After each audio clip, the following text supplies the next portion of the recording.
You give us an explanation of the story. Oh, goodness. Quantum mechanics and stuff. So, I guess we have time. There are two major timelines. I'm going to spoil what is about to happen in like the next 10 minutes, so don't worry about it.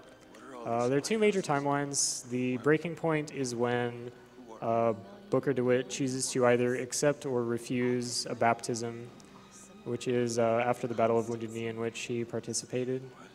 In the timeline where he accepts the baptism, he becomes Booker DeWitt. He runs up some gambling debts. He has a daughter. I wonder who that might be. And that he runs up debts and eventually accepts a deal to get out of his debt, which will become clear a bit later.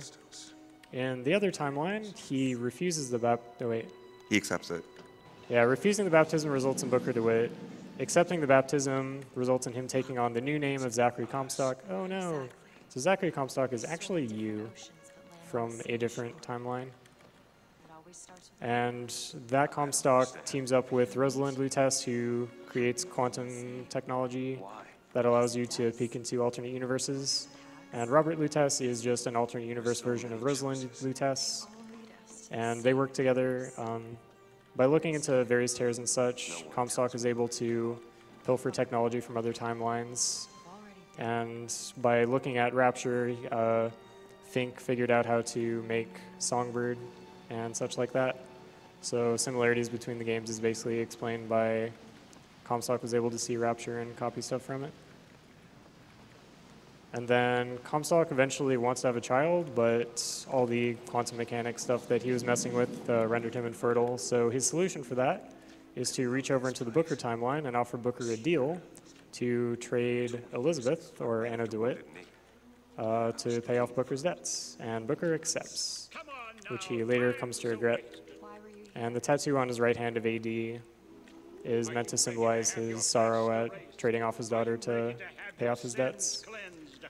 And then Rosalind Lutece and Robert Lutece feel bad about helping out Comstock because they see that everything turned out poorly. So their way of fixing everything is to basically start off the events of this game by bringing Booker into the Columbia timeline and offering him to bring us the girl and wipe away the debt, which is meant sort of as a double meaning, where Booker rescues Elizabeth back.